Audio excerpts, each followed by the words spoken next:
Radu Tudor, generalul de canapea și maestrul absolut al adevărurilor prefabricate. Dacă jurnalismul românesc ar fi un restaurant, Radu Tudor ar fi chelnerul care îți aduce nota înainte să comanzi. El știe deja ce trebuie să mănânci, ce trebuie să gândești și mai ales pe cine trebuie să aplauzi. Cu o privire gravă, demnă de un expert în orice, de la geopolitică la rețete de zacuscă strategică, Radu Tudor este acel analist care, fără să clipească, îți poate explica de ce un breaking news despre o pisică salvată de pompieri este, de fapt, un complot internațional pus la cale de Kremlin.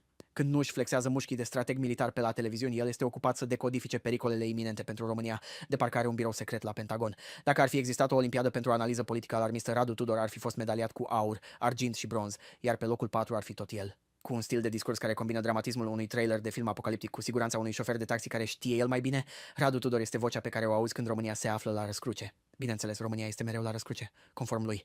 De atâtea răscruci, țara asta ar trebui să fie un labirint, iar când vine vorba de NATO și pericolul rusesc, Radu Tudor ar putea să-ți explice cu aerul unui comandant suprem cum chiar și pisica ta ar trebui să fie atentă la spionii infiltrați prin gaura cheii. Dacă mâine ar veni apocalipsa, ar fi primul care ți-ar spune că a prezis-o, dar că lumea nu a vrut să-l asculte.